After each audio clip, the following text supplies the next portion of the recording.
Dictation start होगी 3 second बाद। Start. Bengaluru के कैफ़े में हुए बम विस्फोट से एक बार फिर सुरक्षा इंतजामों में अधिक कड़ाई की ज़रूरत रेखांकित हुई है। विराम।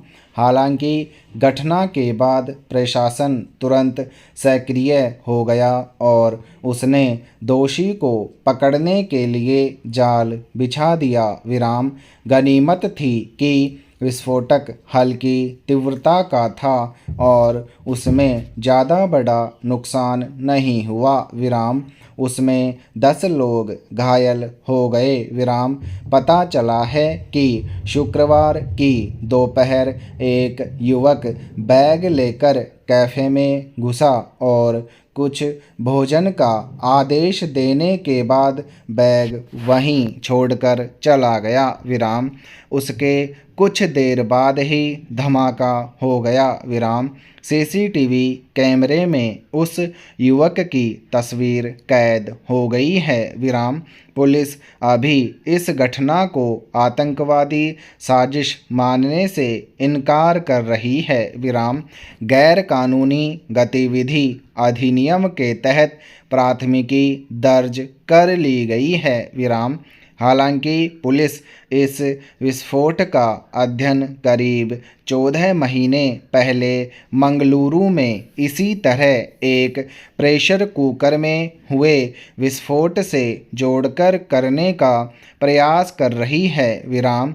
मगर यह सवाल अभी तक अनुत्तरित है कि अगर इस विस्फोट के पीछे किसी आतंकवादी संगठन का हाथ नहीं है तो आखिर वहाँ किस तरह के अपराधी संगठन सक्रिय हैं जो बंगलुरु में दहशत पैदा करने की कोशिश कर रहे हैं। विराम। बंगलुरु कर्नाटक की राजधानी है और वहाँ अनेक देशी विदेशी सॉफ्टवेयर कंपनियों के मुख्यालय और शैक्षणिक संस्थान भी है। विराम।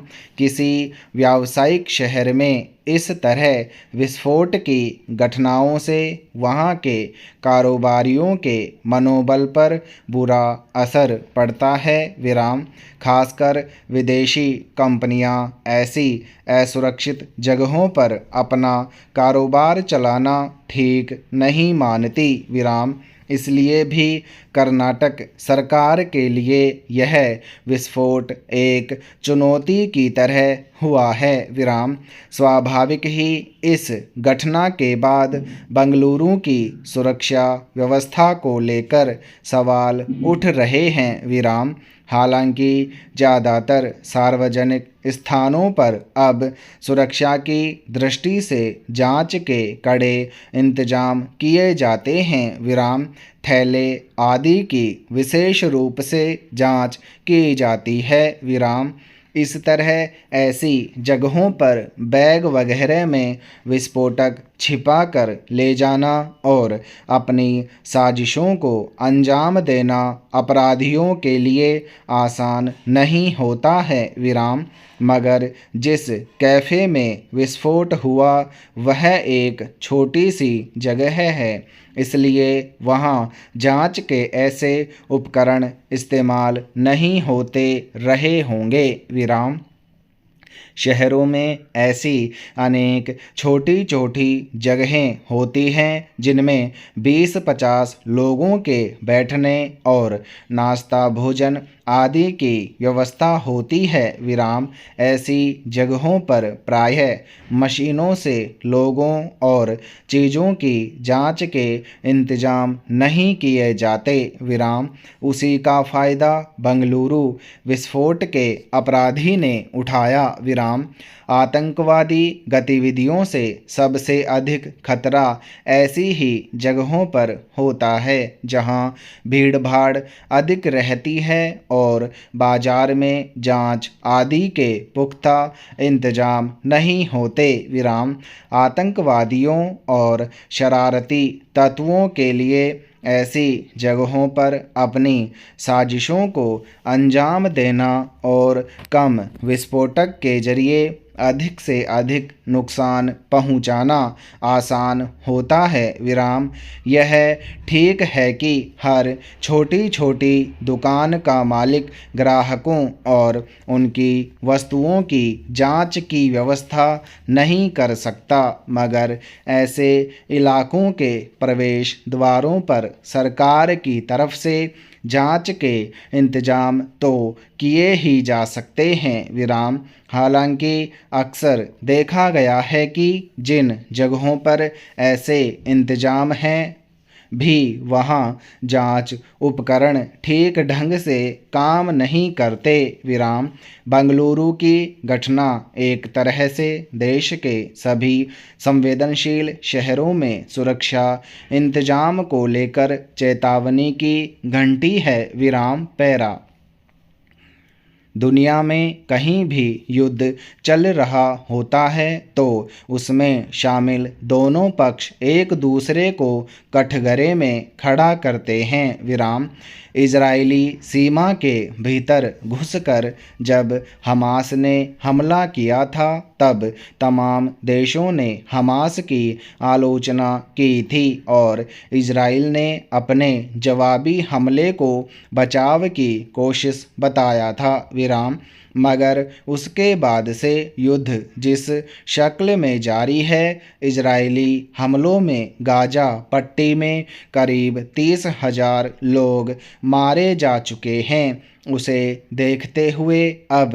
इजराइल की गतिविधियों की अनदेखी कर पाना खुद उसके पक्ष में खड़े देशों के लिए भी संभव नहीं जान पड़ रहा है। विराम यह कल्पना करना भी मुश्किल है कि घोषित तौर पर युद्ध जारी रहने के बावजूद किसी देश के सैनिक ऐसे लोगों पर हमला कर देंगे, बहुतों को मार डालेंगे जो भूखे और लाचार खड़े कहीं से मानवीय मदद और भोजन मिल जाने की आस में थे। विराम गुरुवार को उत्तरी गाजा में भूख का सामना कर रहे लोग मानवीय मदद पहुंचने और भोजन का इंतजार कर रहे थे, तभी इजरायली टैंकों के जरिए उन पर अंधाधुंध गोलीबारी की गई जिसमें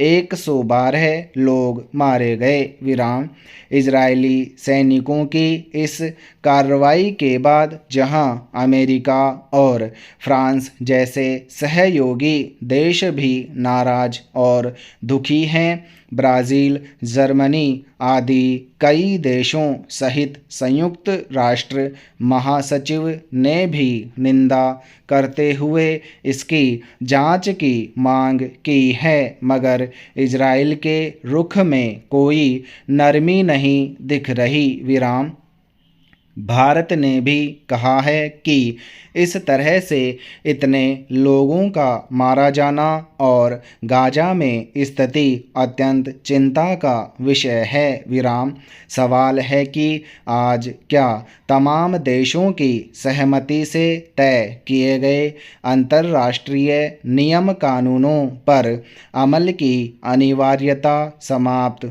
हो गई है कि युद्ध के दौरान किन हालात में और किन पर हमला करना है और कहाँ नहीं। विराम आम लोगों, अस्पतालों, स्कूलों, शरण स्थलों जैसी कई जगहें तय की गई हैं जिनमें विकट स्थितियों में भी हमला करने की मनाही होती है। विराम मगर जो इजराइल अब तक फिलिस्तीन पर हमले को अपनी जवाबी कार्रवाई बताता रहा है, क्या वह भूख से लाचार लोगों पर इस तरह हुई गोलीबारी को सही ठहरा सकता है। विराम अर्थव्यवस्था में मानवीय दृष्टिकोण की अवधारणा कार्ल मार्क्स के समय से ही अस्तित्व में है। विराम आर्थिक विज्ञान और बाजार गतिविधियों के नैतिक